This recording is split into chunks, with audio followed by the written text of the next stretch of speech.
Bonjour à tous et bienvenue dans cette analyse d'art, aujourd'hui consacrée au violon d'Ingres de Man Ray.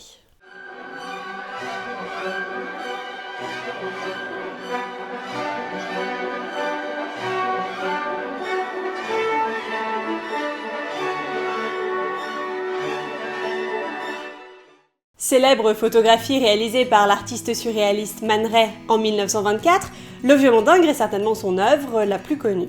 Sur cette photographie en noir et blanc, on voit une femme nue, de dos, sur un fond presque entièrement noir. L'éclairage et l'exposition sont tels que son dos présente très peu d'ombre, ressemblant presque à une toile vierge. Il est entièrement blanc, à l'exception de deux motifs noirs de part et d'autre de sa colonne, qui représentent les deux ouïes d'un instrument à cordes, type violon ou violoncelle.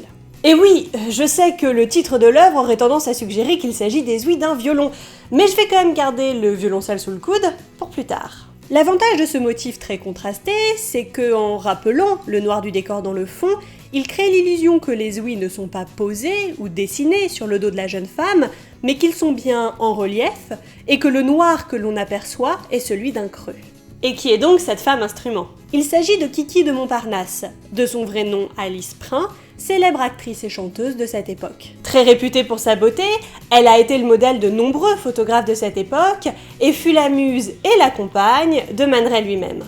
Mais cette femme, c'est aussi la baigneuse de Valpinçon, telle qu'elle fut peinte en 1808 par le peintre néoclassique Jean-Auguste Dominique Ingres. Man Ray emprunte à cet original la posture de dos de la figure féminine qui est entièrement dévoilée jusqu'à la naissance des fesses, ainsi que sa tête légèrement tournée et coiffée d'un turban.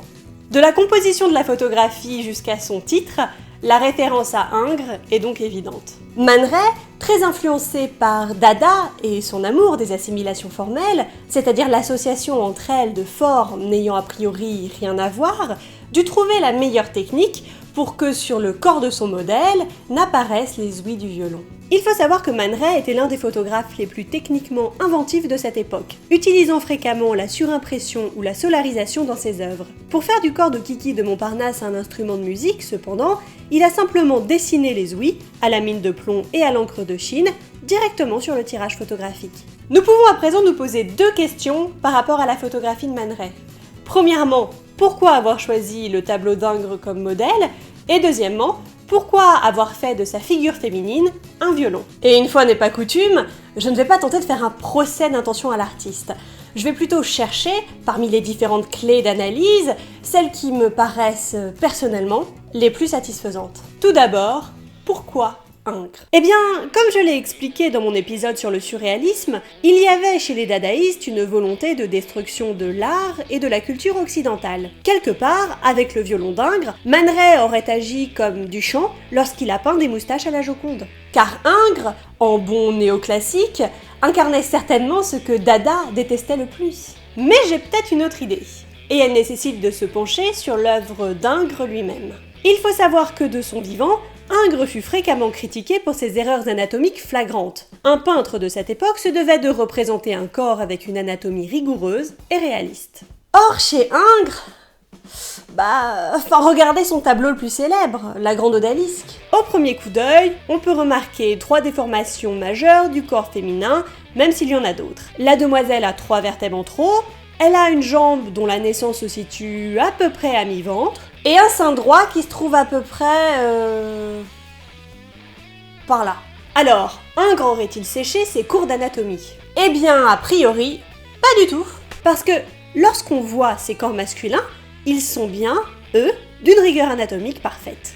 Alors maintenant, imaginez un artiste surréaliste, passionné par les théories de l'inconscient, qui se penche sur l'œuvre d'Ingres. Il y a des chances qu'il pense Ingres aimait les chutes de reins, donc autant les rendre vertigineuses, avec quelques vertèbres supplémentaires. Ah, et puis il devait apprécier les beaux jeux de jambes, et les seins fermes et arrondis. En gros, Ingres aurait pu faire des erreurs anatomiques, guidées par son inconscient et ses fantasmes. Lorsque l'on connaît la grande beauté de Kiki de Montparnasse, et qu'on sait qu'en plus d'avoir posé pour cette photographie, elle était la compagne de Man Ray, on comprend un petit peu mieux la référence à Ingres. Elle traduit les désirs et fantasmes de Man Ray pour son modèle, et de manière plus générale, pourrait être un hommage à l'érotisme.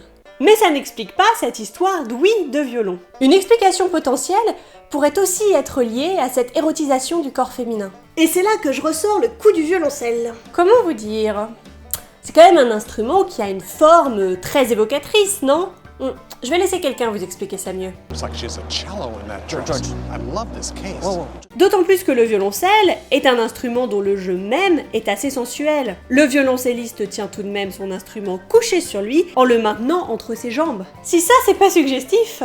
La seconde interprétation possible consisterait à dire que faire de ce corps un instrument, c'est mettre en exergue ou bien le corps du son, ou bien le son du corps. Pour rester dans ma ligne conductrice du début, je vais plutôt penser qu'il s'agit bien là de représenter figurativement le son du corps. Et là, on peut penser à plusieurs choses. Kiki de Montparnasse était chanteuse et actrice, et quiconque a déjà vu quelqu'un chanter ou jouer de près, sans interférence sonore, sait que le corps produit en réalité de nombreux sons. Mais on peut aussi y voir un sous-entendu un petit peu plus coquin, et penser qu'en termes de son du corps, il y a bien sûr ce émis lors de l'acte sexuel. Et là, on est soit très littéral, et on voit dans les ouïes des fentes, soit on est un peu plus poétique, et on peut se dire que Man Ray percevait peut-être les sons de deux corps faisant l'amour comme une musique. Et voici qui conclut cette analyse d'art, j'espère qu'elle vous a plu. Comme vous pouvez le voir, les surréalistes étaient très inspirés par le sexe, et un petit peu par automatisme peut-être, on a tendance à analyser et percevoir des sous-entendus érotiques dans leurs œuvres. Car après tout, l'art et le sexe, c'est une longue histoire d'amour. Je vous souhaite une très bonne journée à tous, et je vous dis à bientôt pour encore plus d'art.